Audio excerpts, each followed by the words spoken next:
Picture this. You're sitting across from a woman in a sterile conference room, answering questions about why you're supposedly leaving the company you helped build. She's nodding sympathetically, taking careful notes about your toxic behavior and inability to handle constructive criticism. What you don't know is that this same woman has been sleeping with your husband for months, orchestrating your professional downfall from the inside, and planning to take your place in every aspect of your life. That woman was Rebecca Martinez, and I was about to discover that some betrayals run so deep, they require surgical precision to execute. But here's what Rebecca didn't count on: underestimating a woman who's spent 8 years climbing the corporate ladder in male-dominated tech means you've seriously miscalculated your opponent. By the time I was done with her, she wouldn't just lose her job. She'd lose everything she'd tried to steal from me, plus a few things she never saw coming. Before we jump back in, tell us where you're tuning in from, and if this story touches you, make sure you're subscribed, because tomorrow I've saved something extra special for you. My name is Emma Richardson, and 3 months ago, I thought I had everything figured out. At 35, I was the marketing director at Innovate Solutions, a growing tech company in Phoenix where I'd spent the better part of a decade building something meaningful. My corner office overlooked the desert landscape I'd grown to love, and my team of 12 marketing professionals had just delivered our most successful quarter in company history. I was proud of what we'd accomplished together. When I started at Innovate 8 years earlier as a junior marketing coordinator, the company was struggling to gain traction in an oversaturated market. I'd watched us grow from 43 employees to over 200, and I'd played a significant role in that expansion. Our marketing campaigns had increased brand awareness by 300%, and our customer acquisition costs had dropped by 40% under my leadership. But success in the tech world comes with its own set of challenges, and employee retention had become our Achilles heel. Despite our growth and competitive salaries, people kept leaving. Exit interviews revealed vague complaints about company culture and work-life balance, but nothing concrete enough for leadership to address effectively. Our turnover rate had hit 40%, and my boss, James Patterson, the vice president of operations, was feeling pressure from the board to fix it fast. James had made it abundantly clear during our last quarterly review that the retention problem was affecting his confidence in departmental leadership across the board. While he hadn't directly blamed me, the implication was obvious. Figure out why people in my department were leaving or face budget cuts that would devastate everything I'd worked to build. That's where my personal life intersected with my professional challenges in the most devastating way possible. David Richardson had been my husband for 10 years, my partner since we were college sweethearts at Arizona State University. We'd built what I thought was a solid marriage based on mutual support and shared ambitions. When David decided to transition from his dead-end retail job into software engineering, I'd supported him through 18 months of coding boot camp while maintaining my own career trajectory. When he finally landed his first development position at a startup downtown, we'd celebrated like we'd won the lottery. Our life in Scottsdale felt like everything we'd dreamed of when we were broke college students sharing ramen noodles and study sessions. We'd bought a beautiful 4-bedroom house with a pool, complete with the desert landscaping that had drawn us both to Arizona in the first place. David had his man cave filled with the latest gaming equipment, and I had my home office where I could work late when needed without disturbing him. From the outside, we looked like the perfect modern couple. David was supportive of my career, never complaining when I worked late or traveled for conferences. I encouraged his professional development and celebrated his promotions. We hosted dinner parties for our colleagues, took annual vacations to places like Costa Rica and Iceland, and maintained an active social life with friends from both our industries. But looking back now, I can see the cracks that were already forming in our foundation. David had become increasingly interested in networking events, something that had never appealed to him before. He'd joined professional meetups, attended tech conferences, and started staying out later than usual for professional development opportunities. When I asked about these events, he'd give me generic answers about making connections and staying current with industry trends. I should have paid more attention to the change in his behavior, but I was drowning in my own professional challenges. The retention crisis at Innovate was consuming more of my mental energy each day. I'd implemented team-building activities, conducted stay interviews with high-performing employees, and even brought in an external consultant to assess our departmental culture. Nothing seemed to make a meaningful difference. The stress was affecting me in ways I didn't fully recognize at the time. I'd become more demanding of my team, holding longer meetings to ensure we weren't missing anything that might cause valuable employees to look elsewhere. I'd started micromanaging projects that I'd previously delegated completely, second-guessing decisions that my team members were perfectly capable of making independently. My relationship with my younger sister, Madison, was also becoming strained. Madison worked in the accounting department at Innovate, a decision that had initially thrilled me because it meant we could see each other regularly and coordinate our lunch breaks. But lately, our conversations had become tense. Madison seemed to think I was overreacting to the retention issues, suggesting that maybe people left for reasons that had nothing to do with management effectiveness. Madison was 28, 7 years younger than me, and had always looked up to me as the successful older sister who had everything together. She'd followed me to Arizona State, chosen accounting because she'd seen how well business degrees had served me, and even applied to Innovate Solutions partially because I'd recommended the company culture. But as my stress levels increased, Madison started questioning whether I was handling the workplace pressure as well as I thought I was. The tension came to a head during a family barbecue at our parents' house in Tempe. Madison had made some comment about how I seemed wound pretty tight lately, and I'd snapped at her in front of our entire extended family. The incident embarrassed both of us, and we'd barely spoken outside of work since then. It was in this context of professional stress and personal isolation that David came home from yet another networking event with what seemed like the perfect solution to my problems. I was in our kitchen, stress-eating leftover Thai food while reviewing resignation letters from 2 more marketing team members, when David walked through the door with an unusual spring in his step.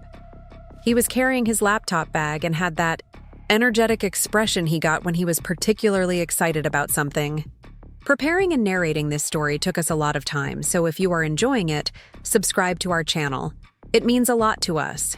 Now back to the story. "Emma, you're not going to believe the person I met tonight," he said, setting his bag down and joining me at the kitchen island. "She could be exactly what your company needs to solve this retention nightmare." I looked up from the resignation letters, curious despite my exhaustion.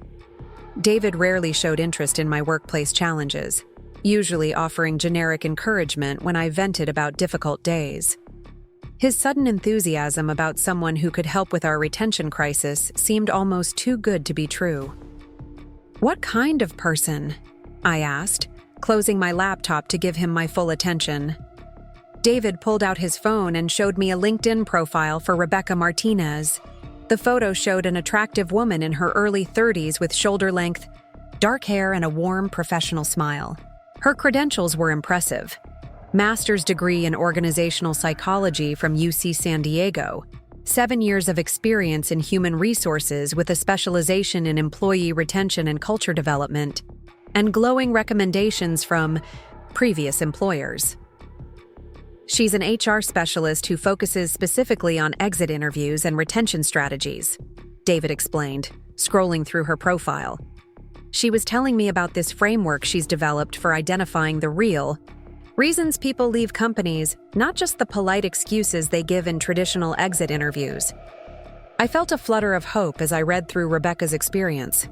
Her previous positions had been with companies similar to Innovate Solutions, mid-sized tech firms struggling with the same cultural challenges we were facing.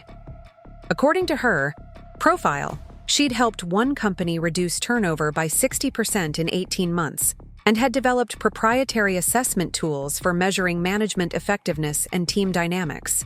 "How did you meet her?" I asked, genuinely impressed by her background. "She was at the Phoenix Tech Professionals meetup tonight.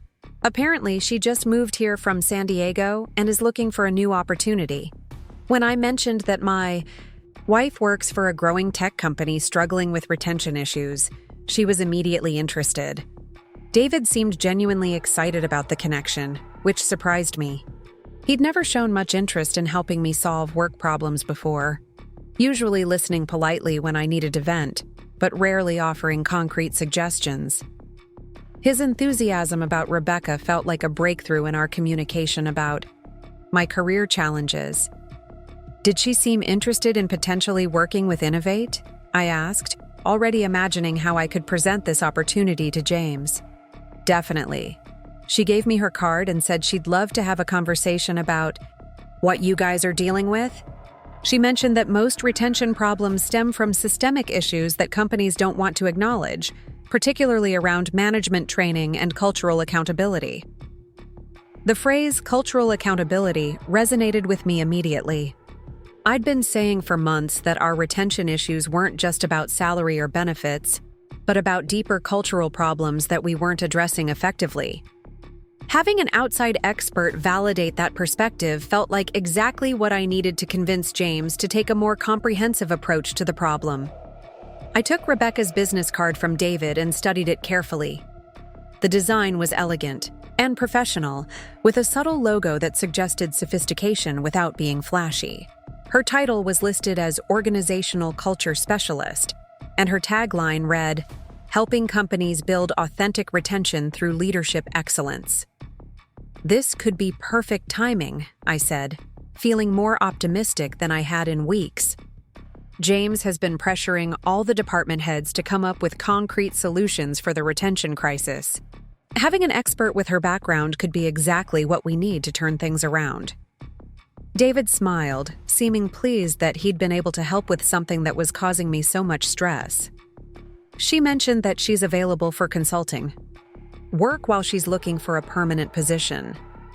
Maybe you could bring her in for a project-based assessment first, see how she works before committing to anything long-term. The suggestion made perfect sense. Bringing Rebecca in as a consultant would allow us to evaluate her approach without the risk of a bad permanent hire. If her assessment proved valuable, we could potentially offer her a full-time position. If not, we'd still gain insights from her analysis without any long-term commitment. I spent the rest of the evening researching Rebecca's background more thoroughly.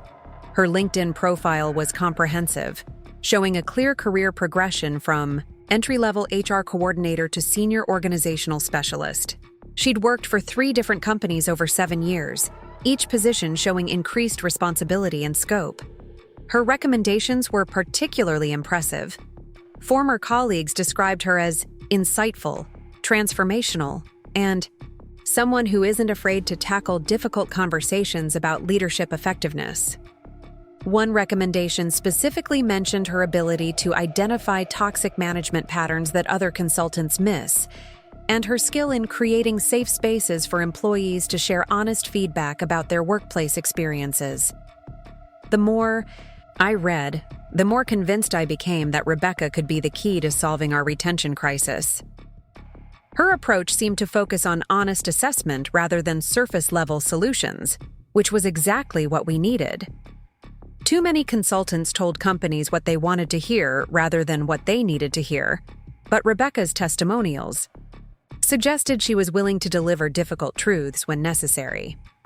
I decided to reach out to her first thing Monday morning to schedule a preliminary conversation.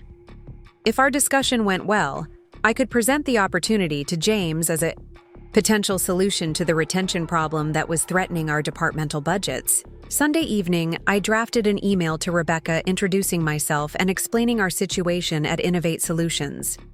I kept the tone professional but warm, mentioning that David had spoken highly of their conversation and that I was interested in exploring how her expertise might help us address our retention challenges. I also outlined some basic information about our company size, industry focus, and the scope of our retention issues without revealing confidential details that might compromise our competitive position. The goal was to provide enough context for Rebecca to understand our situation while maintaining appropriate professional boundaries.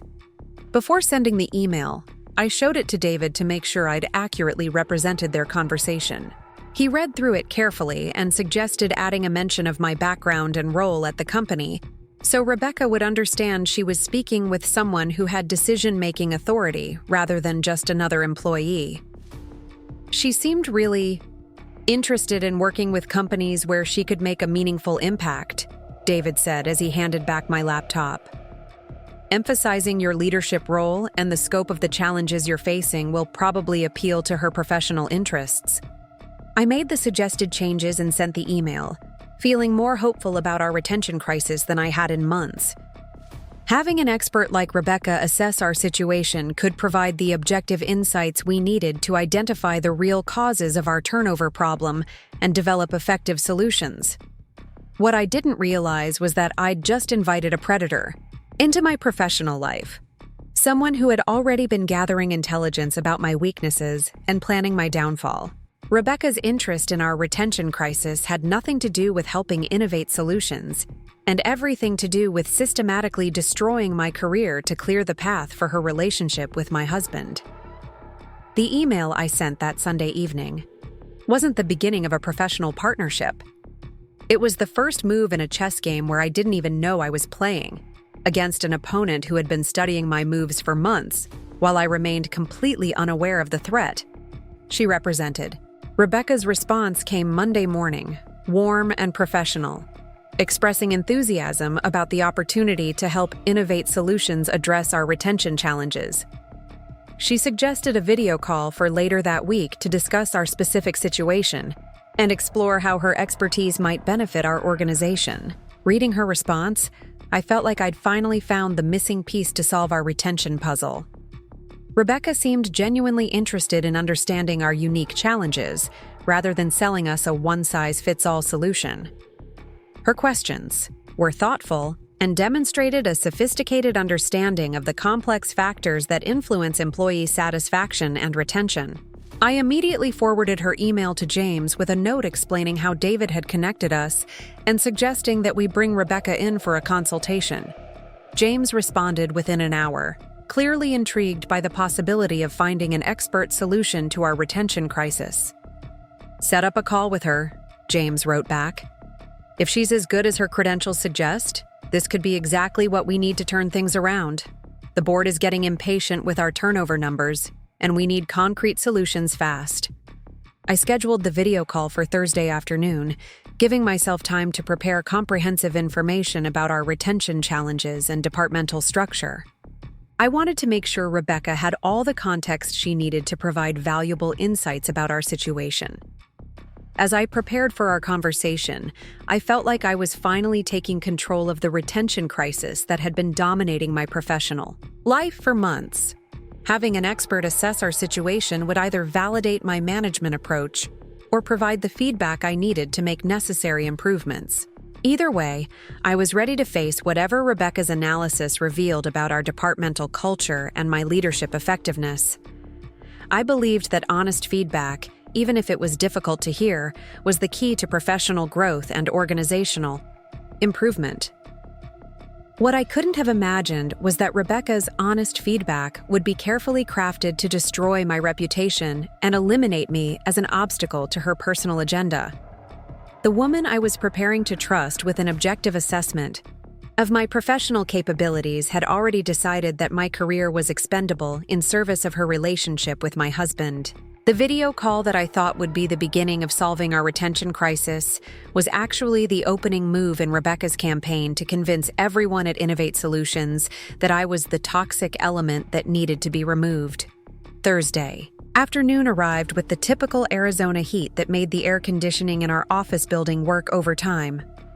I'd spent the morning reviewing our retention data one more time, organizing it into clear categories that would help Rebecca understand the scope of our challenges. The numbers were sobering. 23 departures in the past 6 months, with exit interviews that revealed frustratingly vague feedback about management styles and workplace culture. At exactly 2 o'clock, I opened my laptop and joined the video call. Rebecca's face appeared on my screen, and I was immediately struck by how polished and professional she looked.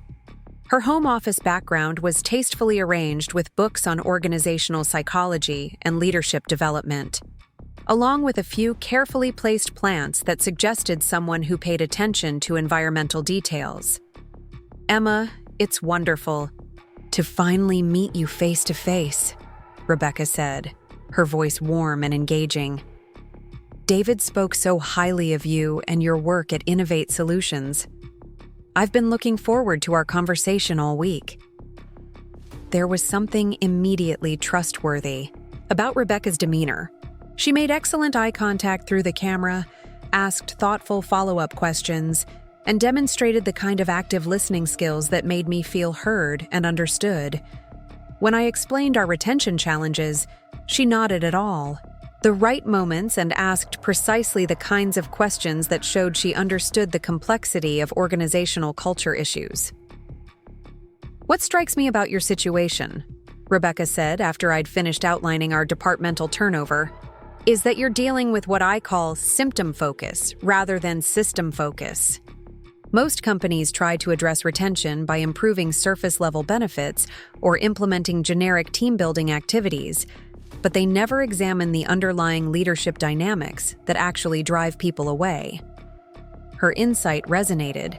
Immediately, I'd been saying for months that our retention issues ran deeper than salary or vacation time, but I hadn't been able to articulate exactly what those deeper issues might be.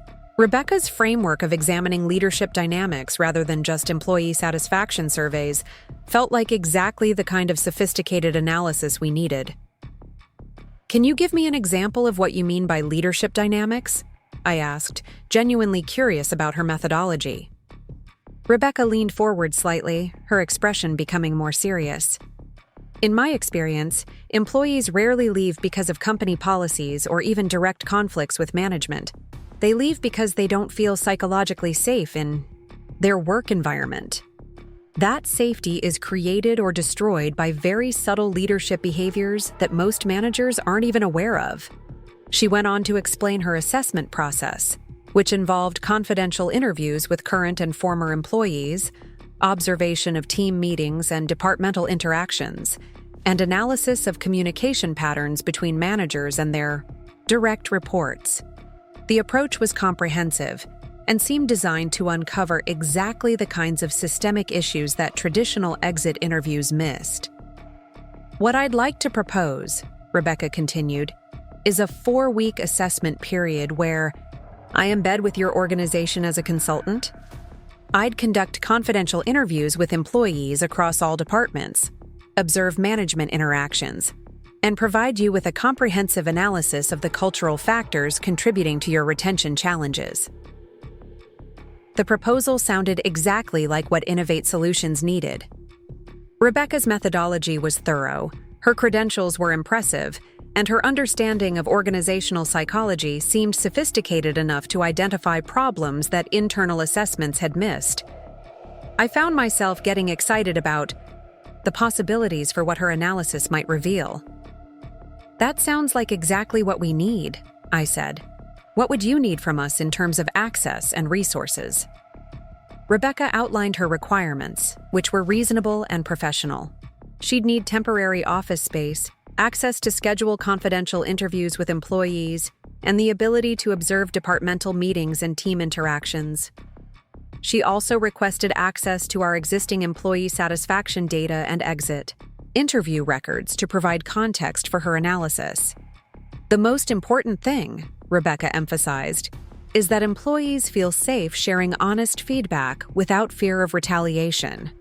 I'd need your commitment that anything shared in confidential interviews would be used only for systemic analysis, not for individual performance evaluations." Her emphasis on psychological safety and confidentiality impressed me. Too many workplace consultants focused on identifying individual problems rather than examining systemic issues, which often led to employees feeling betrayed when their honest feedback was used against them. Rebecca's approach seemed designed to protect employee vulnerability while still gathering the insights needed for meaningful organizational change. After our hour-long conversation, I felt more optimistic about addressing our retention crisis than I had in months. Rebecca's expertise was exactly what we needed, and her methodology seemed sophisticated enough to identify the root causes of our turnover problems rather than just treating symptoms. I immediately called James to debrief about the conversation and recommend moving forward with Rebecca's consulting proposal.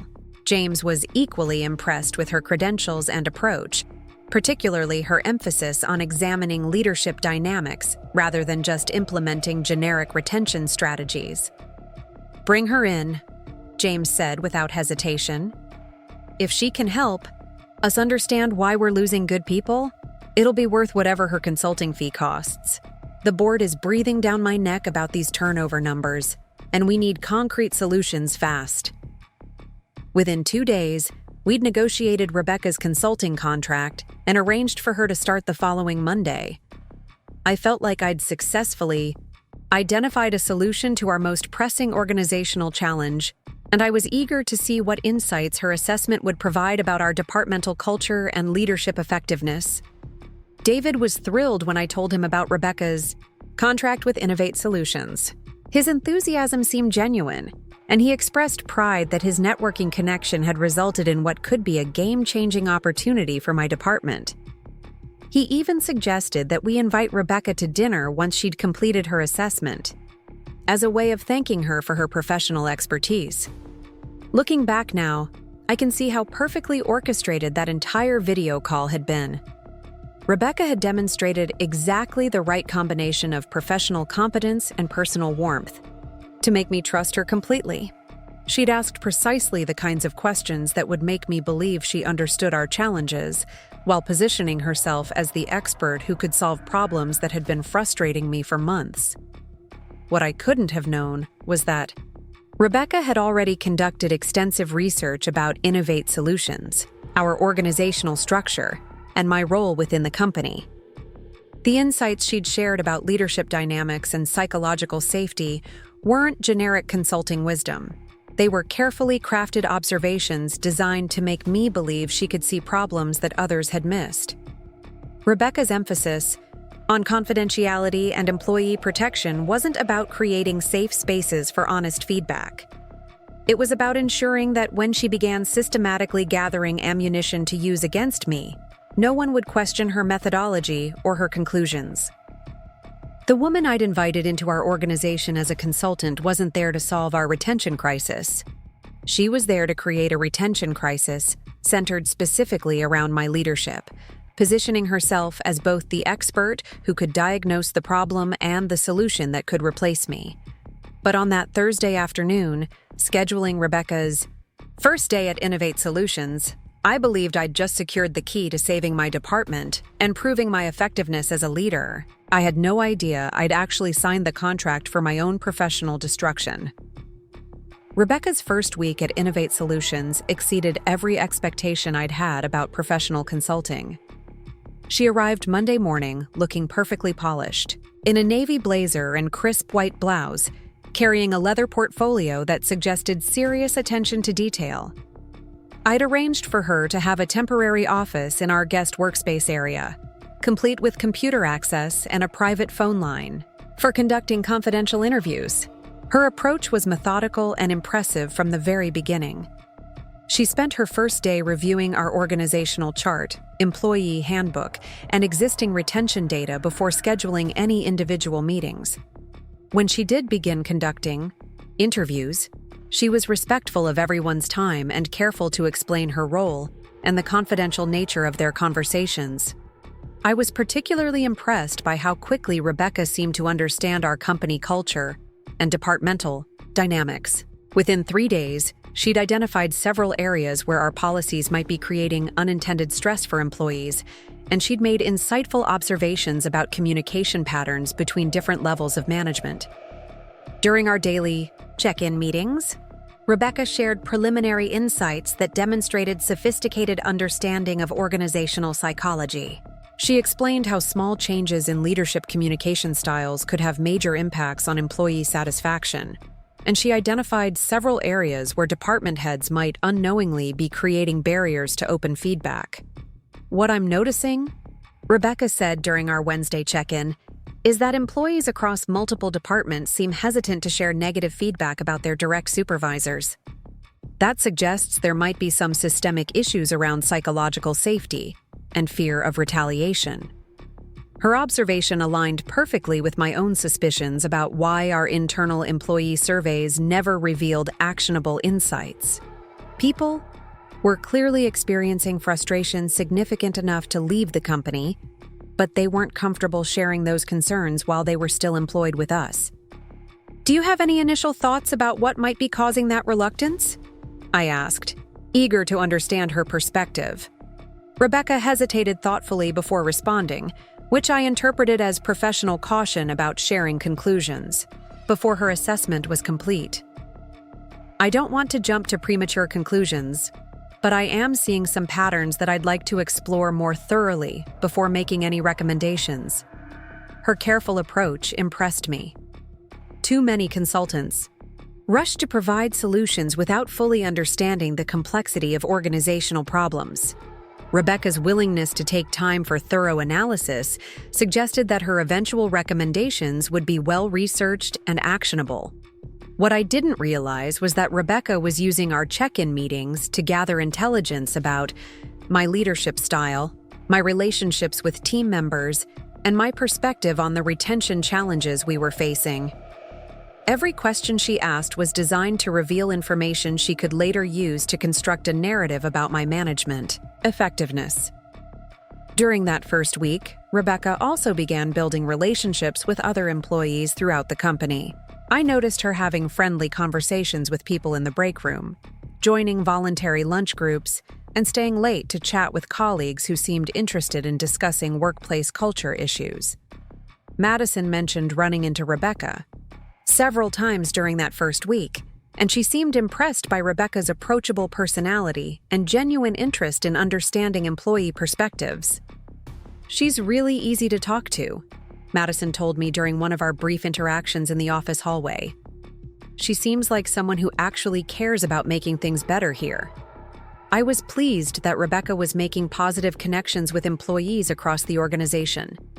Building trust and rapport was essential for gathering honest feedback, and her ability to connect with people at different levels of the company suggested that her eventual recommendations would be based on comprehensive input rather than limited perspectives. By Friday of Rebecca's first week, I felt confident that hiring her had been exactly the right decision. Her professionalism was exceptional, her methodology was thorough, and her preliminary insights were already helping me think about our retention challenges in new ways. James was equally impressed when I provided him with a weekly update about Rebecca's progress. "She seems to know exactly what she's doing," he said. "I'm looking forward to seeing what her analysis reveals about our departmental effectiveness." That weekend, David and I celebrated what felt like a major breakthrough in addressing my workplace stress. Having Rebecca conduct a professional assessment of our retention issues meant that I could finally move beyond speculation and gut feelings toward concrete understanding of what was driving people away from our company. "I told you she was the right person for this," David said over dinner Saturday night. "Sometimes it takes an outside perspective to see problems that people inside the organization can't recognize." His comment resonated with me because it aligned with everything I'd observed about Rebecca's approach during her first week. She was asking questions and making observations that we hadn't considered, which suggested that her external perspective would indeed reveal insights that our internal assessments had missed. What I couldn't have imagined was that Rebecca's external perspective was actually carefully constructed inside knowledge gained through months of detailed conversations with David about our company structure, my role, my management style, and my relationships with colleagues and family members. The questions Rebecca was asking weren't designed to understand our organizational culture objectively.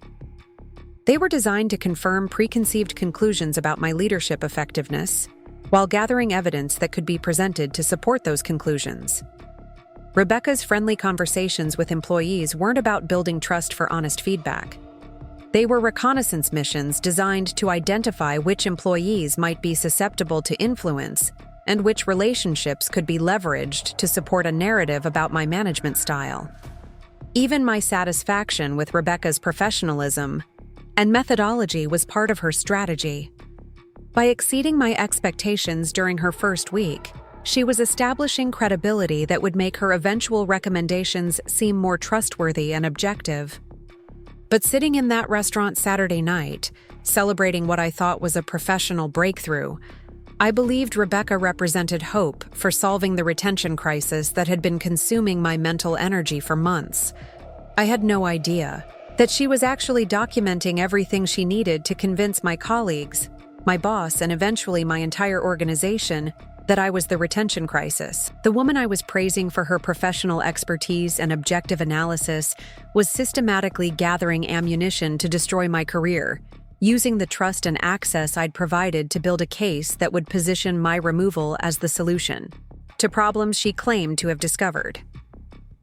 Rebecca's first week at Innovate Solutions wasn't the beginning of solving our retention challenges.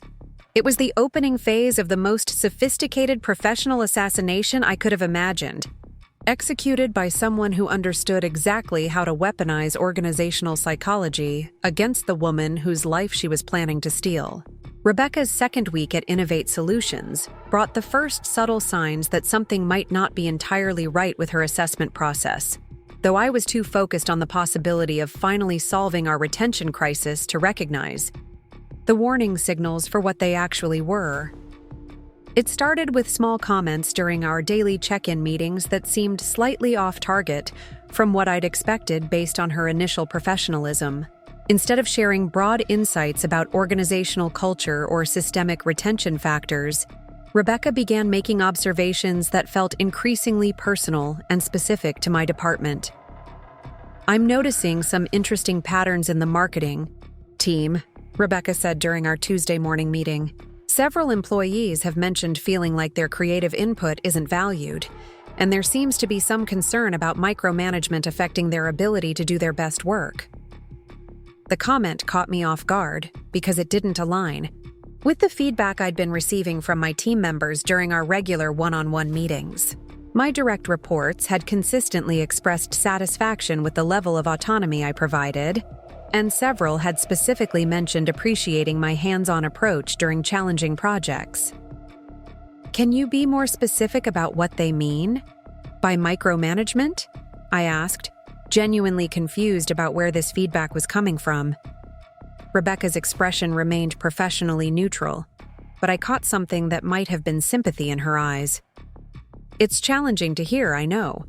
Sometimes there's a gap between how leaders perceive their management style and how their teams experience it.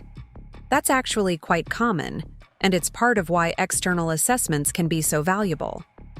Her response felt subtly condescending in a way that made me uncomfortable, though I couldn't quite articulate why. Rebecca was positioning herself as the objective expert who could see problems that I was apparently too close to recognize, which should have felt helpful rather than dismissive. Over the next few days, Rebecca continued sharing feedback that painted an increasingly negative picture of my leadership effectiveness.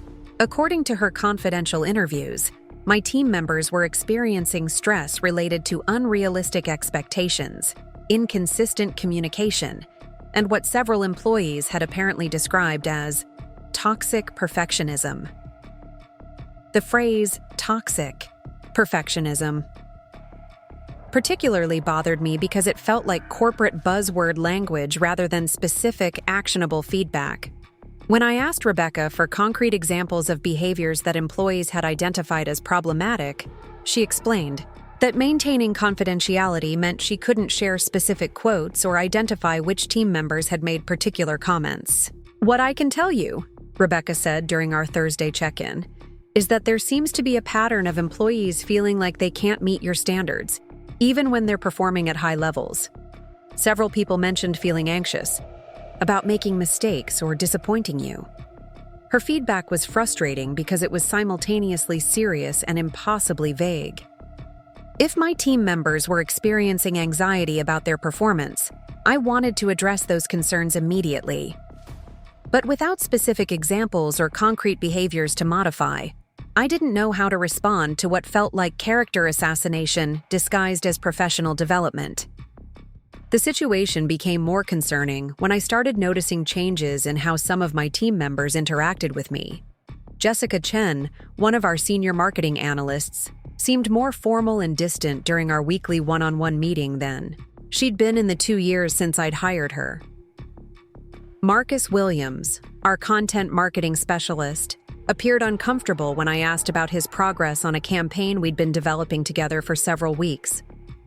Most troubling was the change in Madison's behavior toward me. My sister had always been direct and honest in our professional interactions, but she'd started avoiding eye contact during departmental meetings and hadn't suggested lunch together in over a week, which was unusual for our typical routine. When I finally asked Madison directly if something was wrong, her response only added to my growing confusion about what was happening within my own department.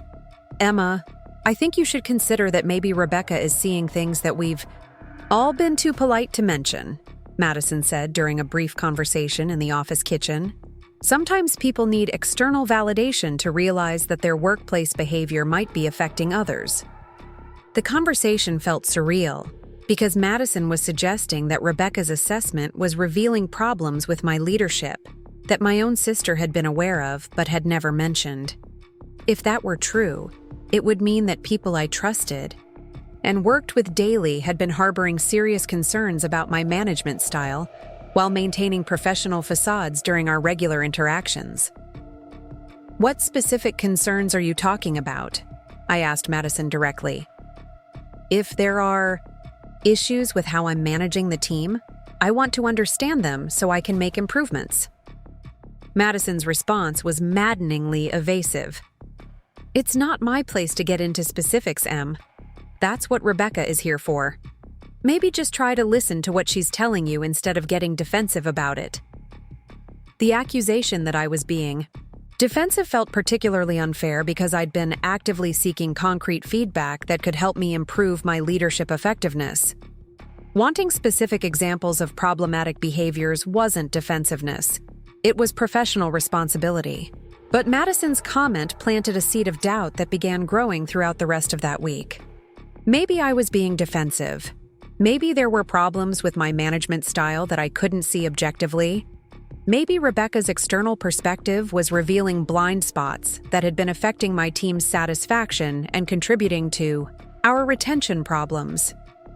The doubt was compounded by Rebecca's professional demeanor and apparent genuine concern for organizational improvement. During our Friday check-in meeting, she expressed what seemed like authentic empathy for how difficult it must be to receive challenging feedback about leadership effectiveness. "I know this is hard to hear, Emma," Rebecca said, her voice warm and supportive.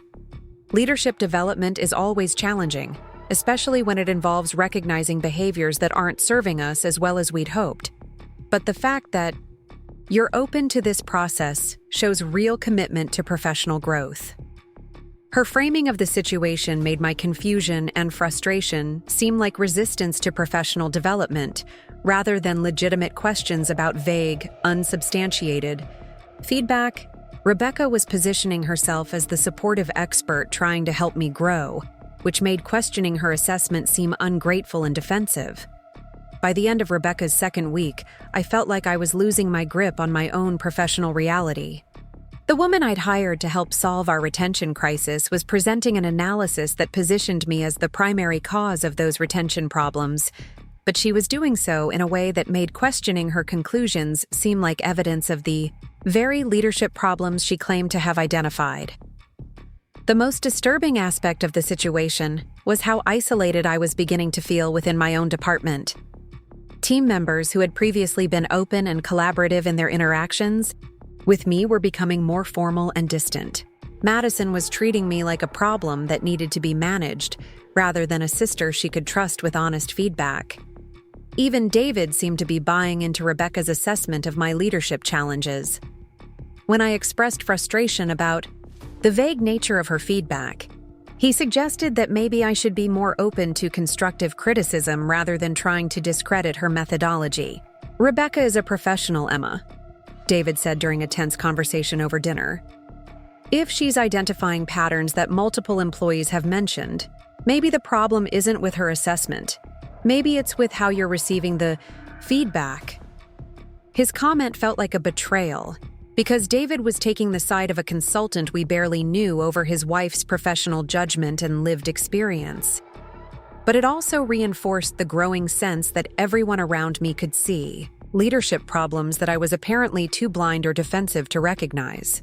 What I couldn't have known was that Rebecca had been carefully cultivating these doubts and building these alliances throughout her 2 weeks at Innovate Solutions. Her conversations with my team members weren't just gathering objective feedback about my leadership style. They were planting suggestions about problems they might not have noticed before, and validating concerns they might have dismissed as unimportant. Rebecca's interactions with Madison weren't just building rapport with a key employee, they were systematically undermining my sister's confidence in my professional competence while positioning Rebecca as a trustworthy source of objective analysis. Even Rebecca's conversations with David weren't casual updates about her consulting work. They were strategic briefings designed to ensure that my husband would support her assessment and discourage me from questioning her conclusions. But standing in my kitchen that Friday night, feeling isolated and confused about my own professional competence, I believed that Rebecca's assessment was revealing uncomfortable truths about my leadership effectiveness that I needed to accept and address. I had no idea that every doubt I was experiencing had been carefully orchestrated by a woman who was systematically destroying my career to clear the path for her relationship with my husband. The retention crisis I'd hired Rebecca to solve was becoming a leadership crisis centered specifically on my management style, and I was beginning to believe that maybe the problem with our departmental culture had been me all along. By the beginning of Rebecca's 3rd week at Innovate Solutions, the atmosphere in my department had shifted in ways that were becoming impossible to ignore. What had started as subtle changes in my team members' behavior had escalated into clear signs of professional distance and mistrust that left me questioning everything I thought I knew about my leadership effectiveness. The transformation was most obvious during our weekly team meetings, which had historically been collaborative sessions where my 12 marketing professionals shared project updates, brainstormed solutions to challenges, and coordinated their efforts across different campaigns. These meetings had always been one of my favorite aspects of managing the department because they showcased the creativity and expertise of team members I'd carefully recruited and developed over several years. But the Tuesday morning team meeting during Rebecca's 3rd week felt like I was facing a room full of strangers. Jessica Chen, who normally provided detailed updates about her analytical projects with enthusiasm and professional pride, offered only brief, formal summaries of her work. Marcus Williams, whose content marketing campaigns had consistently exceeded engagement targets, seemed reluctant to share specifics about his current projects. Most concerning was the body language throughout the room. Team members who had previously made eye contact during discussions and actively participated in brainstorming sessions were focused on their laptops or notebooks, avoiding direct interaction with me while remaining engaged when colleagues shared their updates. The change was so dramatic that I wondered if I was imagining things or overanalyzing normal professional dynamics. But when I asked open-ended questions designed to encourage discussion and creative problem-solving, the responses were perfunctory and cautious rather than the innovative thinking I'd come to expect from this group. After the meeting, I approached Sarah Kim, one of our digital marketing specialists who had always been comfortable sharing honest feedback about campaign strategies and departmental processes.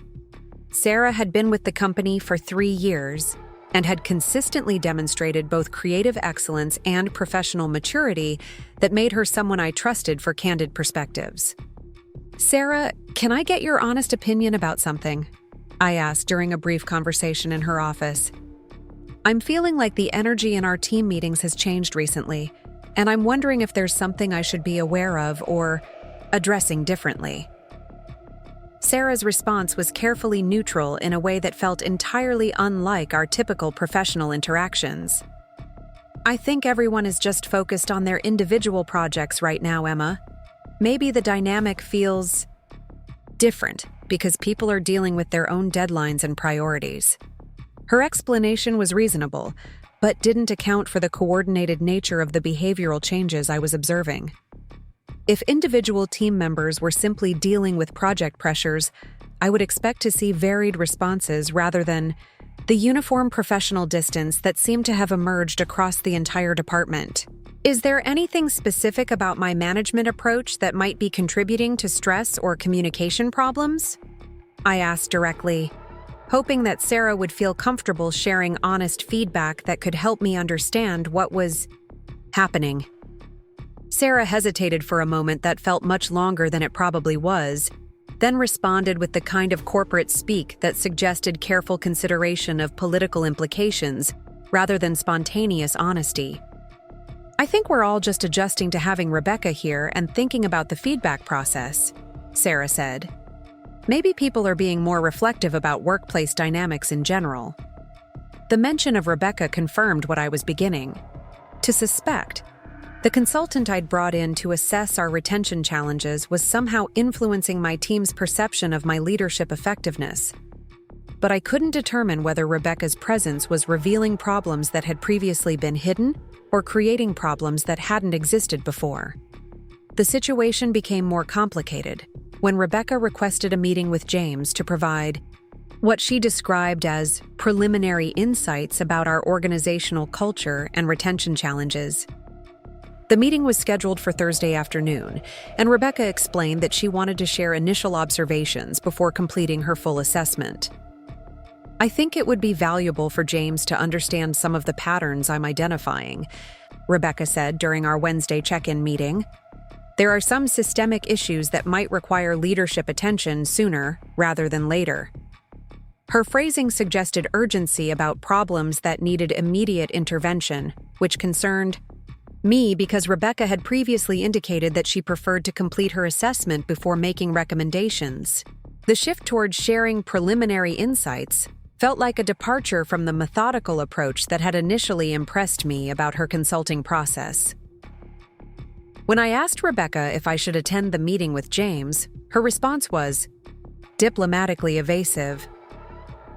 I think it might be more valuable for me to share my initial observations with James directly, so he can ask questions without feeling like he needs to manage anyone's feelings about the feedback. The explanation made logical sense, but felt personally exclusionary. As the marketing director and the person who had initiated Rebecca's consulting engagement, being excluded from her preliminary report to my boss seemed unusual and potentially problematic for my professional relationship with James. Thursday afternoon, while Rebecca was meeting with James in his office, I found myself unable to concentrate on my regular work responsibilities. The knowledge that a consultant I'd brought into the organization was sharing preliminary insights about my department's culture and my leadership effectiveness without my participation or oversight created an anxiety that was difficult to manage professionally. The meeting lasted nearly 2 hours, which seemed extensive for what Rebecca had described as preliminary observations. When I saw James later that afternoon, his demeanor toward me had changed in subtle but noticeable ways. He was professionally cordial, but seemed more formal and distant than usual, suggesting that whatever Rebecca had shared had affected his perception of my management effectiveness. That evening, Madison called me at home to discuss what she described as concerns about my professional behavior and leadership style. The conversation was unlike any we'd had in our entire relationship, with Madison positioning herself as someone trying to help me recognize problems that were apparently obvious to others. Emma, I think you need to seriously consider the feedback Rebecca is providing, Madison said, her tone combining sisterly concern with professional advice. Multiple people have mentioned feeling like they can't be honest with you about workplace issues because you get defensive when anyone suggests there might be problems. The accusation felt particularly unfair because I'd been actively seeking specific feedback that could help me address whatever concerns Rebecca had identified. But Madison was framing my questions about the vague nature of that feedback as evidence of the very defensiveness that supposedly made me difficult to work with. What specific examples are you referring to? I asked Madison directly. If they're Are particular incidents or behaviors that people have found problematic? I want to understand them so I can make changes. Madison's response was frustratingly circular. The fact that you're asking for specific examples is exactly what people are talking about, Em. Sometimes you need to accept feedback without demanding documentation and proof. The conversation felt surreal because Madison was suggesting that wanting concrete information about alleged leadership problems was itself evidence of those leadership problems. Her logic created an impossible situation where accepting vague criticism without question was the only response that wouldn't be interpreted as defensiveness or resistance to professional development. By Friday of Rebecca's third week, I felt like I was living in an alternate reality where everyone around me could see serious problems with my professional competence that remained invisible to me, despite 8 years of successful leadership and consistently positive performance reviews. The isolation was compounded by David's increasing support for Rebecca's assessment process and his growing impatience with what he characterized as my resistance to constructive feedback. During a tense dinner conversation Friday night, David suggested that maybe I should consider whether Rebecca's external perspective was revealing blind spots that had been affecting my professional effectiveness for longer than I realized. "Rebecca is trying to help you, Emma," David said with what seemed like genuine concern. "Maybe instead of questioning her methodology, you should focus on understanding what she's trying to tell you about your leadership style." His comment felt like another betrayal, because David was dismissing my professional judgment and lived experience in favor of supporting a consultant's assessment based on 3 weeks of observation. But it also reinforced the growing narrative that questioning Rebecca's conclusions was evidence of the very leadership problems she claimed to have identified. What I couldn't have known was that Rebecca's preliminary insights meeting with James had been a carefully orchestrated presentation designed to plant seeds of doubt about my management effectiveness, while positioning herself as the expert who could solve problems she claimed to have discovered. Rebecca's conversations with my team members throughout her 3 weeks at Innovate Solutions hadn't been objective fact-gathering sessions. They had been influence campaigns designed to create the very problems she was now reporting as evidence of my ineffective leadership. Even Rebecca's strategic exclusion of me from her meeting with James wasn't about protecting the integrity of her assessment process. It was about ensuring that she could frame her observations without my perspective or contradictory evidence that might undermine the narrative she was constructing. But sitting in my living room that Friday night, feeling isolated from my team, my sister, my boss, and my husband, I believed that maybe Rebecca was revealing uncomfortable truths about my leadership effectiveness that I needed to accept and address. I had no idea that every doubt I was experiencing, every professional relationship that was becoming strained, and every question about my competence had been systematically engineered by a woman who was using my trust and professional vulnerability to destroy my career. The retention crisis I'd hired Rebecca to solve was becoming a leadership crisis centered specifically on my supposed management failures, and I was beginning to believe that maybe the problem with our departmental culture had been me all along. The weekend after Rebecca's third week brought no relief from the professional nightmare that my life had become. Saturday morning, I sat in my home office staring at my laptop screen, trying to process emails from team members who were suddenly copying James on routine communications that had never required his oversight before. The shift was subtle but unmistakable. My own department was systematically bypassing my authority. The breaking point came Sunday evening when I discovered a group text thread between several of my marketing team members discussing a Monday morning meeting that I hadn't been informed about. The screenshots Madison had accidentally sent to our family group chat instead of her intended recipient revealed a level of coordination and secrecy that felt like outright professional sabotage.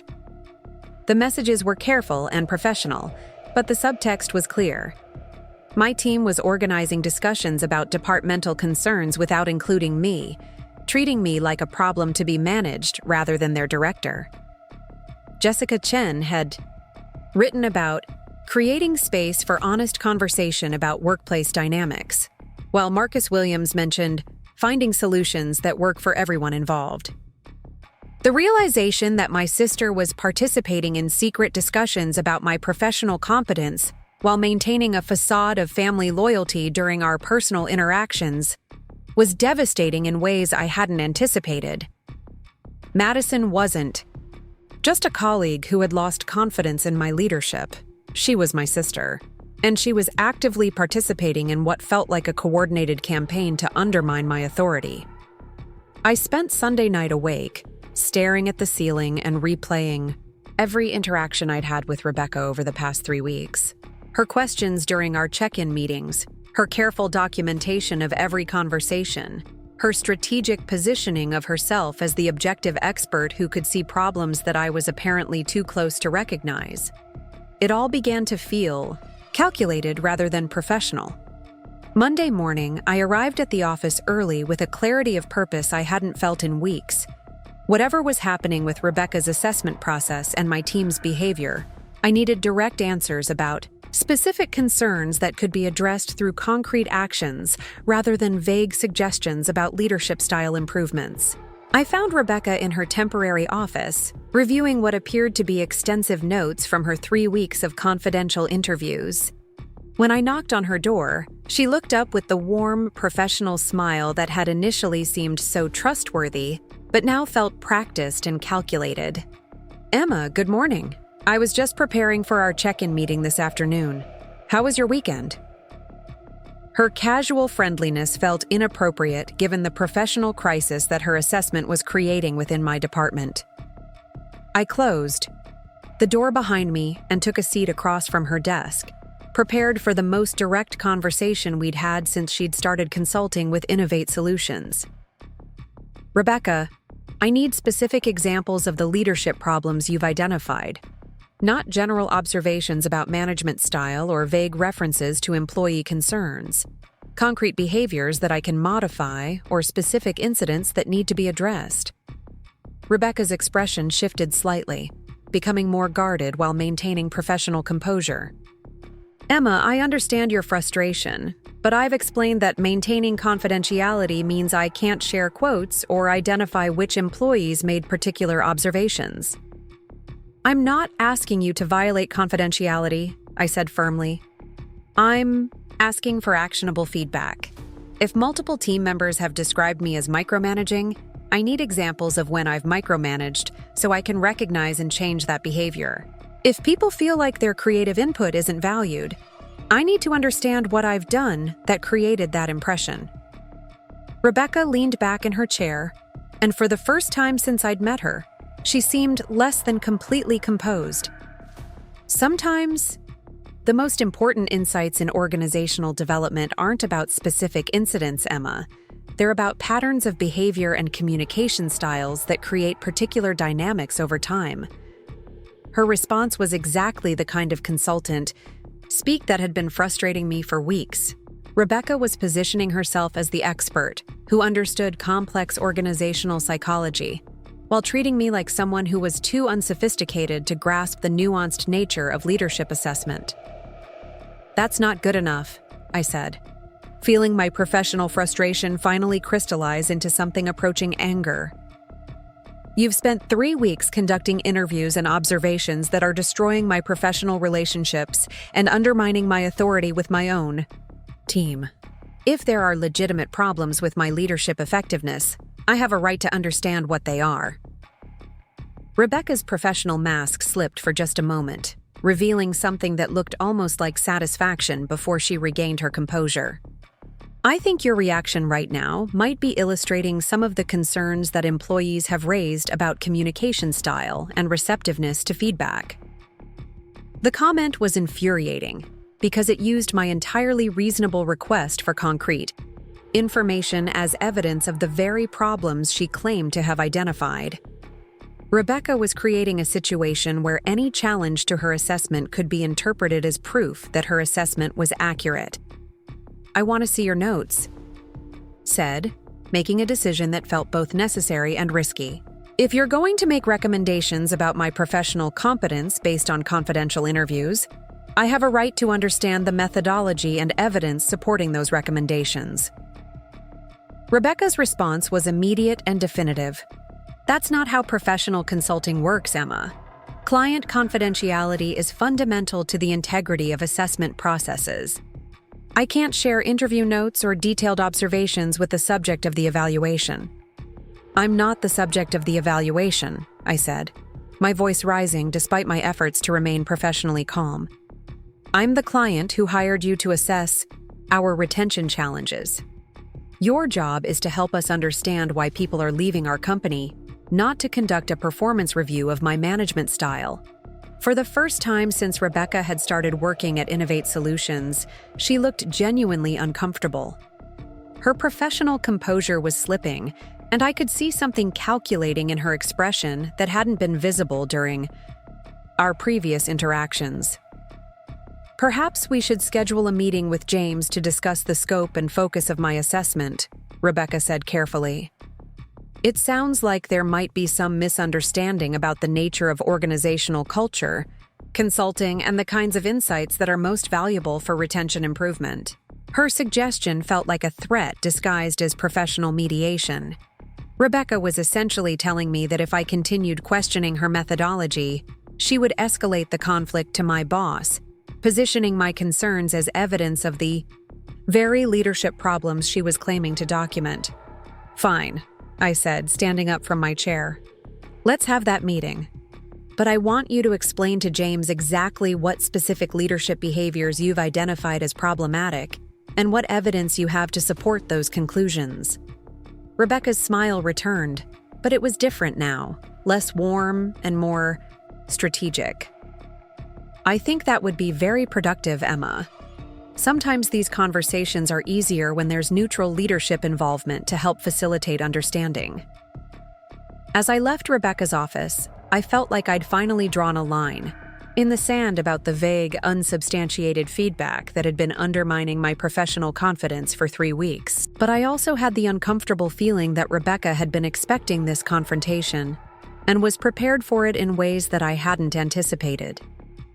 The meeting with James was scheduled for Wednesday afternoon, giving Rebecca 2 more days to prepare whatever presentation she planned to make about my leadership effectiveness. I spent Monday and Tuesday documenting every positive interaction I'd had with team members over the past several months, gathering performance reviews and project outcomes that demonstrated successful leadership, and preparing to defend my professional competence in ways I'd never imagined would be necessary. Tuesday evening, David seemed unusually interested in my workplace situation, asking detailed questions about my upcoming meeting with James and Rebecca. His concern felt supportive, but there was something probing about his questions that made me uncomfortable. "What exactly are you planning to say to James?" David asked during dinner. "I mean, Rebecca is a professional consultant. If she's identified some areas where you could improve your leadership approach, maybe it would be better to focus on how you can grow rather than challenging her methodology." His comment felt like another betrayal. David was suggesting that I should accept Rebecca's assessment without question rather than defending my professional competence and demanding concrete evidence for her conclusions. But it also made me wonder if Rebecca had been sharing details about our workplace interactions with David, which would represent a serious breach of professional confidentiality. "Has Rebecca talked to you about her assessment of my leadership style?" I asked directly. David hesitated for just a moment before responding. "We've had some general conversations about organizational consulting and the challenges of helping people recognize their blind spots. Nothing specific about you or your situation."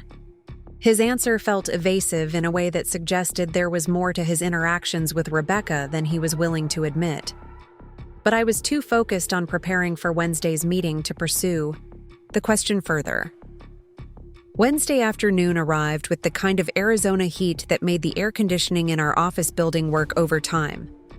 I spent the morning reviewing my documentation one more time and preparing talking points that would allow me to respond professionally to whatever concerns Rebecca raised about my leadership effectiveness. At exactly 2 o'clock, I walked into James's office where Rebecca was already seated with a thick folder of materials and her laptop open to what appeared to be a detailed presentation. The setup suggested that she had prepared extensively for this meeting, which seemed disproportionate to what I'd expected would be a brief discussion about assessment methodology. "Emma, please have a seat," James said, his tone more formal than usual. "Rebecca has some observations about our departmental culture that I think we need to discuss seriously." The phrasing immediately put me on the defensive.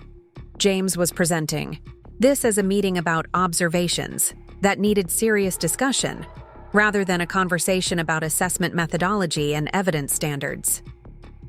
Rebecca had apparently framed the meeting in ways that positioned her conclusions as established facts rather than preliminary insights requiring validation. Rebecca opened her laptop and began what was clearly a prepared presentation about organizational culture problems and leadership effectiveness issues within the marketing department. Her slides were professional and comprehensive, displaying data about employee satisfaction, retention patterns, and what she described as concerning trends in management communication and team dynamics. "What I've discovered through confidential interviews and observational assessment," Rebecca said, clicking through slides filled with charts and bullet points, "is a pattern of leadership behaviors that are creating psychological stress for employees and contributing directly to our retention challenges." Her presentation was sophisticated and compelling, using organizational psychology terminology and professional graphics to support conclusions about my management style that sounded objective and evidence-based. She described authoritarian communication patterns, perfectionist expectations that create employee anxiety, and resistance to feedback that prevents authentic dialogue about workplace concerns. The most damaging aspect of Rebecca's presentation was how she connected these alleged leadership problems to specific retention incidents. She had somehow obtained detailed information about employees who had left the company over the past year and was suggesting direct causal relationships between their departures and my management approach. Jennifer Martinez, who left in March, specifically mentioned feeling like her creative contributions were consistently dismissed, Rebecca said, reading from her notes. Thomas Chen, who resigned in January, described experiencing anxiety about meeting unrealistic standards and fear of disappointing his supervisor. The specificity of Rebecca's information was shocking because I'd never seen those details in our official exit interview records. If employees had shared those concerns during their departure conversations, that information should have been documented in HR files that I would have had access to as their department head.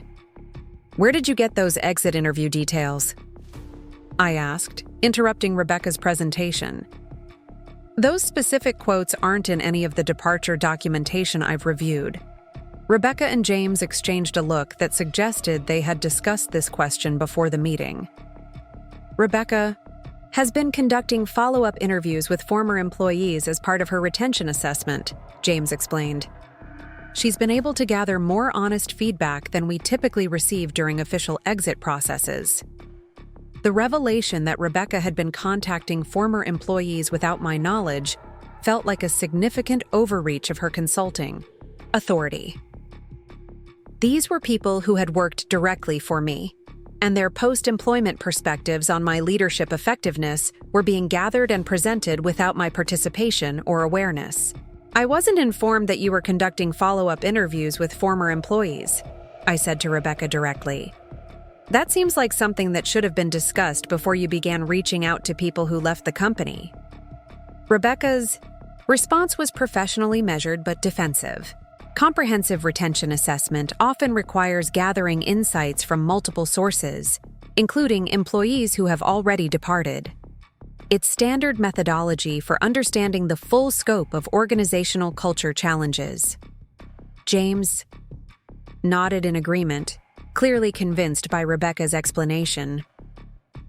"Emma, I think the important thing is understanding what these insights tell us about our departmental effectiveness and how we can improve our retention moving forward." The meeting continued for another hour, with Rebecca presenting increasingly detailed analyses of my leadership style and its alleged impact on employee satisfaction and retention. She had documented specific meetings, email communications, and project management decisions that she interpreted as evidence of problematic management behaviors. The most disturbing aspect of her presentation was how she had reframed normal leadership activities as symptoms of deeper issues. My attention to project deadlines became creating unrealistic pressure. My detailed feedback on creative work became micromanaging creative processes. My expectations for professional excellence became perfectionist standards that create employee anxiety. By the end of the meeting, James was clearly convinced that Rebecca had identified the root cause of our retention problems. Emma, I think we need to seriously consider Rebecca's recommendations for leadership development and management style modification. These insights could be the key to improving our departmental culture and reducing turnover. Rebecca's final recommendation was that I take a temporary leave of absence for intensive leadership coaching while she worked with the marketing team to repair the cultural damage that my management style had allegedly created. The suggestion was presented as a professional development opportunity, but it felt like suspension disguised as career enhancement. As I left James's office, I felt like I'd just experienced the most sophisticated character assassination I could have imagined. Rebecca had spent 3 weeks gathering information, building relationships, and constructing a narrative that positioned me as the source of problems I'd been trying to solve. But something about the entire presentation had felt too polished, too comprehensive, and too specifically focused on destroying my professional credibility to be the result of objective organizational assessment. Rebecca's insights were too detailed, her access to information was too extensive, and her recommendations were too perfectly aligned with removing me from my leadership position. That evening, I made a decision that would either save my career or destroy what remained of my professional reputation. I was going to investigate Rebecca Martinez and her consulting methodology as thoroughly as she had apparently investigated me. The decision to investigate Rebecca felt both necessary and terrifying as I sat in my home office Wednesday night, staring at my laptop screen and trying to figure out where to begin. Everything about her presentation to James had felt too calculated, too specifically targeted at undermining my professional credibility to be the result of objective consulting methodology. I started with basic internet research about Rebecca Martinez and her professional background. Her LinkedIn profile was comprehensive and impressive, showing consistent career progression through several HR and organizational consulting positions over the past 7 years. But as I studied the details more carefully, I began noticing inconsistencies that hadn't been apparent during my initial review. The timeline of Rebecca's employment history showed gaps that weren't explained by educational pursuits or career transitions. She'd worked for Morrison Tech Solutions in San Diego for 18 months, then had a 6-month gap before joining Clearwater Consulting.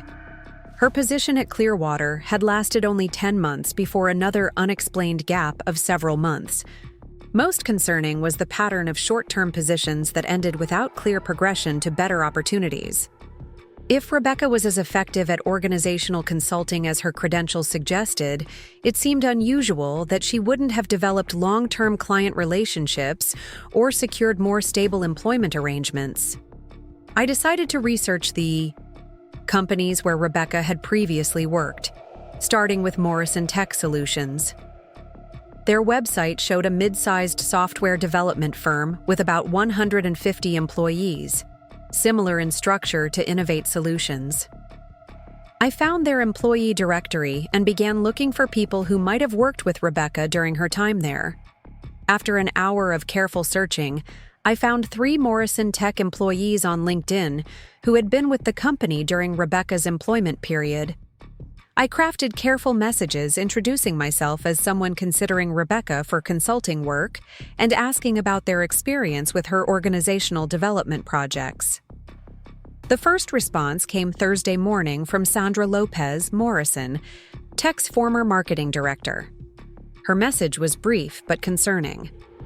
"I'd be happy to discuss Rebecca Martinez with you. Are you available for a phone call?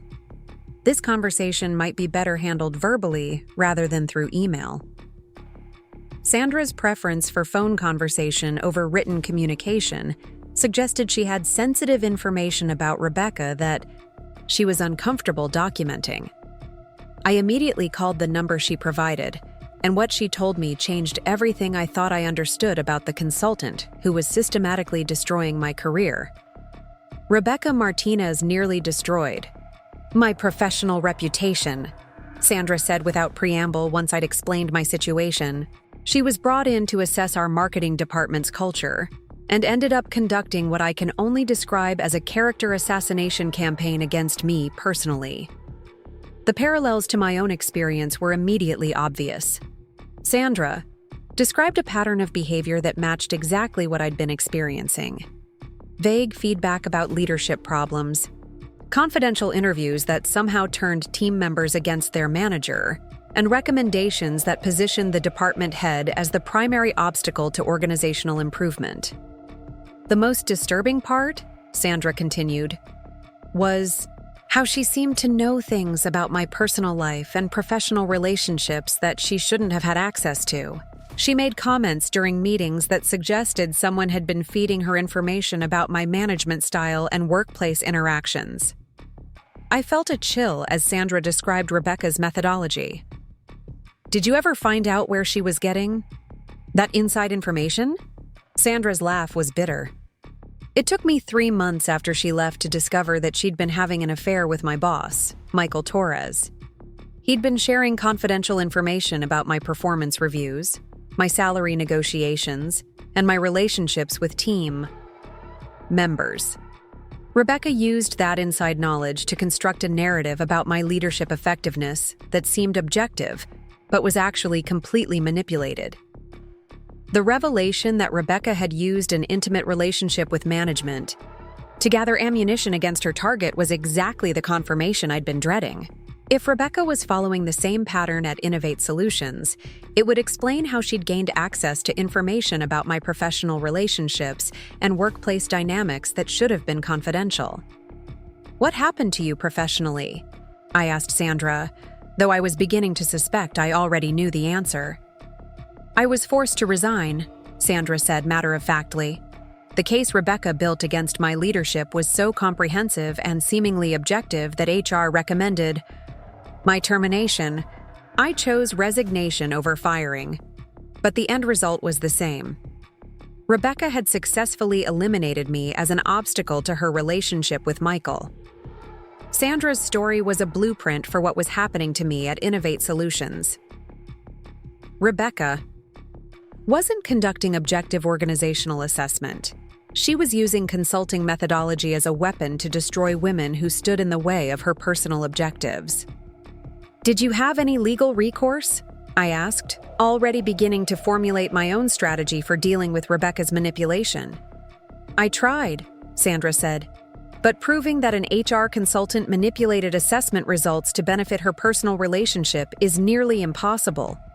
Rebecca was careful to maintain professional boundaries in all documented communications, and Michael denied that their relationship had influenced her consulting work. After my conversation with Sandra, I immediately reached out to the other Morrison Tech employees I'd identified. Their responses were similarly disturbing.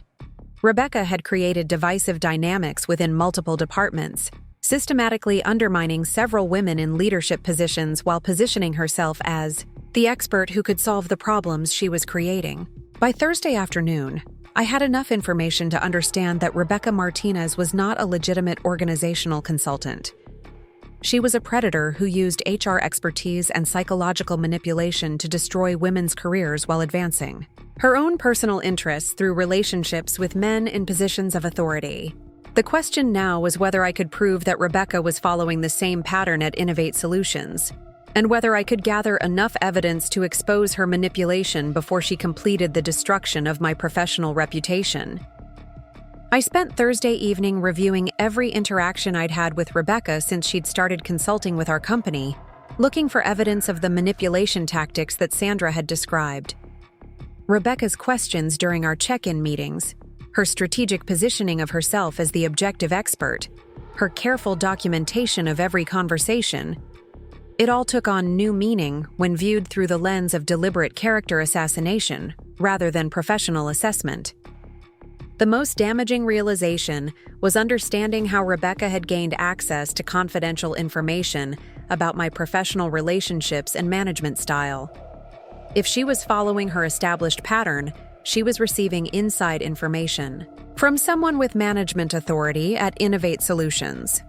The someone with management authority who had access to details about my leadership effectiveness and professional relationships was James Patterson, my boss and the vice president of operations. But James had seemed genuinely surprised by Rebecca's assessment during our Wednesday meeting, which suggested either he was an exceptional actor or he wasn't Rebecca's source of inside information. Then I remembered David's unusual interest in my workplace situation and his detailed questions about my upcoming meeting with James and Rebecca. His concern had felt supportive at the time, but his probing questions and his consistent defense of Rebecca's professional expertise suggested a level of investment in her success that went beyond casual networking acquaintance. The possibility that my own husband was providing Rebecca with inside information about my professional challenges and personal vulnerabilities was devastating in ways I hadn't anticipated. But it would explain how Rebecca had gained access to details about my management style, my relationships with team members, and my psychological responses to workplace stress. Friday morning, I made a decision that felt both necessary and dangerous. I was going to confront David directly about his relationship with Rebecca and determine whether he was providing her with information that she was using to destroy my career. But first, I needed more evidence about Rebecca's pattern of behavior and her methodology for manipulating workplace assessments. I spent Friday afternoon researching Clearwater Consulting, the firm where Rebecca had worked for 10 months, before leaving for another unexplained employment gap. The research revealed that Clearwater had faced several lawsuits related to discriminatory consulting practices and had ultimately gone out of business 18 months ago. While I couldn't find specific information about Rebecca's role in those legal challenges, the timing suggested that her departure from Clearwater might not have been voluntary. I also discovered that 2 other women who had been targeted by Rebecca's consulting assessments had filed complaints with the Equal Employment Opportunity Commission, alleging that her organizational development work had been used to justify discriminatory termination decisions. The pattern was becoming unmistakably clear. Rebecca Martinez used HR consulting as a cover for systematically destroying women's careers, typically to benefit her personal relationships with men in management positions. Her sophisticated understanding of organizational psychology allowed her to weaponize legitimate assessment methodologies against her targets while maintaining the appearance of objective professional analysis.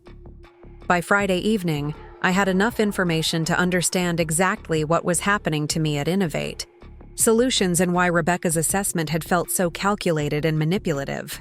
She wasn't revealing problems with my leadership effectiveness. She was creating those problems by systematically undermining my professional relationships and positioning me as the cause of retention issues that existed independently of my management style. The challenge now was proving Rebecca's manipulation to James and to my team members who had been influenced by her carefully crafted narrative about my leadership problems. Rebecca had spent 3 weeks building credibility and gathering apparent evidence for her conclusions, while I was just beginning to understand the scope of her deception. But I finally had a clear strategy for fighting back against Rebecca's character assassination campaign. I was going to expose her pattern of behavior, reveal her manipulation tactics, and demonstrate that her assessment of my leadership effectiveness was based on deliberate distortion rather than objective analysis. The first step was confronting David about his relationship with Rebecca and determining exactly what information he had been sharing about my professional life and personal vulnerabilities. That conversation would either confirm my worst suspicions about my husband's betrayal or eliminate him as a potential source of Rebecca's inside knowledge. Either way, I was done being a passive victim of Rebecca's manipulation. It was time to fight back with the same systematic approach she had used against me, except my goal was exposing the truth rather than creating elaborate deceptions. The woman who had tried to destroy my career was about to discover that underestimating my intelligence and resilience had been a serious miscalculation. Rebecca Martinez might be skilled at psychological manipulation, but I was skilled at strategic thinking and professional problem solving. And I was about to solve the biggest problem of my career by exposing the predator who had been masquerading as an organizational consultant while systematically destroying women's professional lives for her own personal gain. Friday night arrived with a tension in our house that I'd never experienced before. David was unusually attentive during dinner, asking detailed questions about my week and expressing what seemed like genuine concern about the stress I was experiencing from Rebecca's assessment process. His solicitousness felt performative in a way that made me increasingly suspicious about his motives. After dinner, while David was in the shower, I made a decision that felt both necessary and dangerous. I was going to search his personal devices for evidence of his relationship with Rebecca Martinez. The possibility that my husband was providing ammunition for the systematic destruction of my career was devastating, but I needed to know the truth. David's laptop was open on his desk. In our shared home office, logged into his email account. My hands were shaking as I scrolled through his recent messages, looking for communications with Rebecca that went beyond professional networking or casual updates about her consulting work at my company. What I found was worse than anything I could have imagined. The email thread between David and Rebecca stretched back 4 months, beginning weeks before I'd ever heard her name. Their correspondence started as what appeared to be professional networking, but quickly evolved into intimate personal conversations that revealed a relationship far deeper than either of them had acknowledged. The earliest messages showed David sharing detailed information about my workplace stress, my concerns about our departmental retention problems, and my professional relationship with James Patterson. Rebecca's responses demonstrated sophisticated understanding of organizational psychology and strategic thinking about how to position herself as the solution to problems she was helping to create. But the emails that made me feel physically sick were the ones where David and Rebecca discussed their personal relationship and their plans for managing what they called the Emma situation. Their correspondence revealed months of coordination about Rebecca's infiltration of Innovate Solutions and their shared strategy for eliminating me as an obstacle to their relationship. One email from David, sent 3 weeks before Rebecca started her consulting engagement, was particularly devastating. Emma is completely overwhelmed by the retention crisis and desperate for expert help. If you can position yourself as the solution to her department's problems, she'll trust you completely. Once you're inside the organization, you'll have access to everything you need to document her management issues. Rebecca's response demonstrated calculated planning that took my breath away. I've done this before with great success. The key is gathering enough seemingly objective evidence to make her removal seem like a natural professional development, rather than personal targeting. Organizational consulting provides perfect cover for systematic character assessment. As I continued reading their correspondence, I discovered that Rebecca and David had been planning my professional destruction for months. They had researched my workplace relationships, analyzed my management style, and developed strategies for undermining my credibility while positioning Rebecca as the expert consultant who could solve problems she was systematically creating. The most damaging emails revealed how Rebecca had manipulated her assessment process to support predetermined conclusions about my leadership effectiveness. Her confidential interviews with team members hadn't been objective fact-gathering sessions. They had been influence campaigns designed to plant doubts about my management competence while gathering quotes that could be taken out of context to support negative conclusions. Rebecca's follow-up interviews with former employees hadn't been standard consulting methodology. They had been coaching sessions where she helped people reinterpret their workplace experiences to support narratives about my problematic leadership style. She had systematically contacted everyone who had left our department and guided them toward describing their departures in terms that would damage my professional reputation. Even more disturbing were the emails where Rebecca and David discussed Madison's role in their campaign against me. Rebecca had specifically targeted my sister, recognizing that Madison's insider knowledge of our family dynamics and workplace relationships could be leveraged to undermine my professional credibility from within. Madison is already questioning Emma's judgment because of the stress at home, David had written.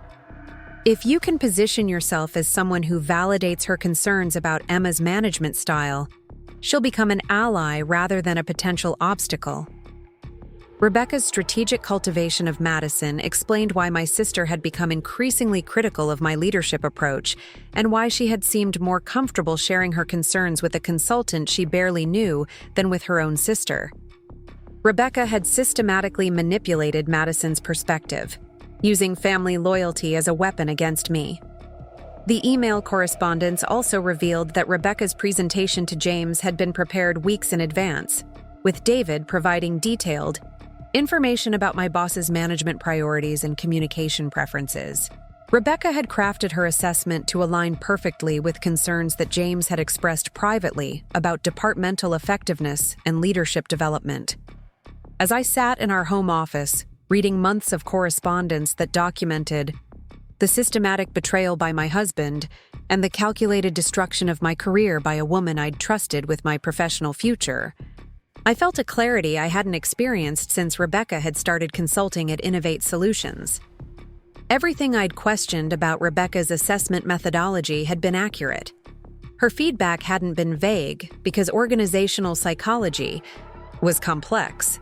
It had been vague because she was creating problems rather than identifying them. Her conclusions hadn't been based on objective evidence because there was no objective evidence to support them. Rebecca Martinez wasn't a legitimate organizational consultant who had discovered concerning patterns in my leadership style. She was a predator who used professional expertise as a weapon to destroy women's careers while advancing her personal relationships with men in positions of authority. And David wasn't the supportive husband who wanted me to be open to constructive feedback about my professional development. He was an active participant in the systematic destruction of everything I'd worked to build over 8 years at Innovate Solutions. I took screenshots of every email between David and Rebecca, documenting their planning process, their manipulation tactics, and their coordination about my professional destruction.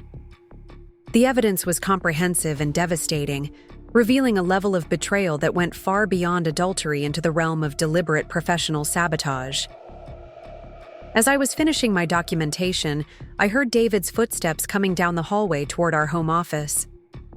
I quickly closed his email and opened my own laptop, pretending to review work documents while my heart pounded with adrenaline and fury. "How are you feeling about Monday's follow-up meeting with James?" David asked, settling into the chair, next to me with what seemed like genuine concern. I know this has been a stressful week with Rebecca's assessment. His ability to maintain a facade of supportive concern while actively participating in the destruction of my career was breathtaking in its audacity. David was asking about my emotional state while coordinating with the woman who was systematically eliminating me from my own professional life. "I'm feeling much clearer about the situation," I said carefully, testing his reaction to any suggestion that I might be questioning Rebecca's assessment.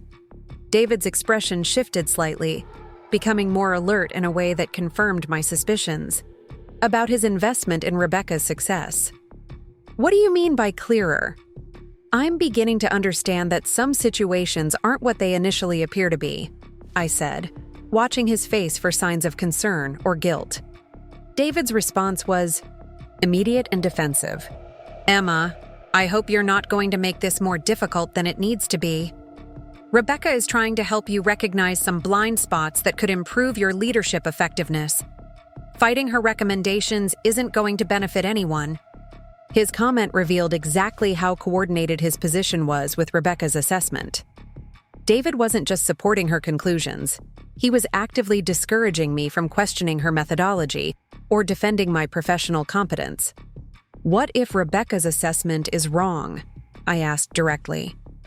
What if there are problems with her consulting methodology or her conclusions about my leadership style? David's reaction was swift and dismissive. Rebecca is a professional consultant with years of experience in organizational development. The idea that her assessment could be fundamentally wrong seems pretty unlikely compared to the possibility that this feedback is difficult to hear but accurate. His immediate defense of Rebecca's professional competence while dismissing my concerns about her methodology confirmed everything I'd discovered in their email correspondence. David was actively working to ensure that I would accept Rebecca's conclusions without question, making it easier for them to complete my professional destruction.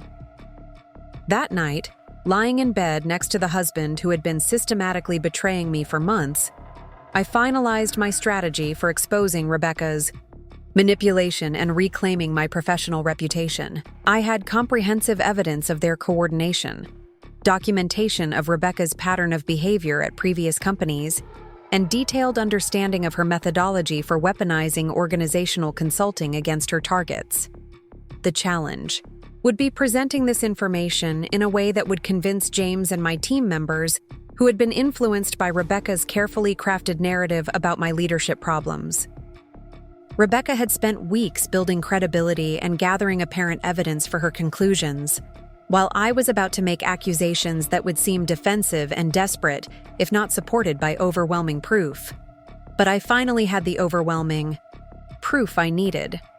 Rebecca's email correspondence with David provided detailed documentation of their planning process, their manipulation tactics, and their shared goal of eliminating me from Innovate Solutions. Her pattern of behavior at previous companies demonstrated that this wasn't an isolated incident, but a systematic approach to advancing her personal interests through professional sabotage. Most importantly, I now understood exactly how Rebecca had gained access to confidential information about my professional relationships and management style. David had been her source of inside intelligence, providing details about my workplace interactions and personal vulnerabilities that she had used to construct a seemingly objective assessment of my leadership effectiveness. Monday morning, I was going to walk into James's office with enough evidence to expose the most sophisticated character assassination campaign I could have imagined. Rebecca Martinez and David Richardson were about to discover that underestimating my intelligence and resilience had been the biggest mistake of their carefully coordinated betrayal. The woman they had tried to destroy was about to destroy them instead, using the same systematic approach and careful documentation that Rebecca had employed against me. Except my evidence was real, my conclusions were accurate, and my goal was exposing the truth rather than creating elaborate deceptions. Rebecca had taught me valuable lessons about strategic thinking and comprehensive planning. Now I was going to use those lessons against her in ways she would never see coming. Monday morning arrived with the kind of desert clarity that made everything seem sharp and defined. I'd spent the weekend organizing my evidence into a presentation that would be impossible for James to dismiss or ignore. Screenshots of David and Rebecca's email correspondence, documentation of Rebecca's pattern of behavior at previous companies, and detailed analysis of her manipulation tactics at Innovate Solutions created a comprehensive case that would expose the most sophisticated professional sabotage I could have imagined. I arrived at the office early and requested an emergency meeting with James, explaining that I had critical information about Rebecca's consulting methodology that needed immediate attention. James seemed surprised by my request, but agreed to meet at 8:30, before Rebecca arrived for what was supposed to be her final week of assessment. When I walked into James's office with my laptop and a folder of printed documentation, his expression suggested he was expecting another conversation about my resistance to Rebecca's feedback. His demeanor was professionally patient but slightly distant, indicating that Rebecca's assessment had already damaged his confidence in my leadership effectiveness. "James, I need to show you something that will completely change your understanding of Rebecca Martinez and her consulting work at our company," I said, opening my laptop to the first screenshot of David and Rebecca's email correspondence. "Emma, I hope this isn't going to be another attempt to discredit Rebecca's professional assessment," James said with mild frustration. We've already discussed the importance of being open to constructive feedback about leadership development. This isn't about my leadership development, I said firmly. This is about fraud, manipulation, and the systematic destruction of my professional reputation by someone who has been lying to us about her intentions and methodology from the very beginning. I turned my laptop screen toward James and began walking him through the email correspondence between David and Rebecca, starting with their earliest conversations about infiltrating Innovate Solutions and ending with their detailed coordination about my professional destruction. James's expression shifted from impatience to shock as he began understanding the scope of their betrayal. These emails show months of planning before Rebecca ever started consulting with our company, I explained. She didn't discover problems. With my leadership style through objective assessment, she created those problems by systematically manipulating my team members and positioning me as the cause of retention issues that existed independently of anything I was doing. James read through several of the most damaging emails, his face becoming increasingly serious as he absorbed the implications of what I was showing him. The evidence was overwhelming and undeniable. Rebecca's assessment hadn't been professional. Consulting, it had been a calculated campaign to eliminate me from my position. Up next, you've got 2 more standout stories right on your screen. If this one hit the mark, you won't want to pass these up. Just click and check them out.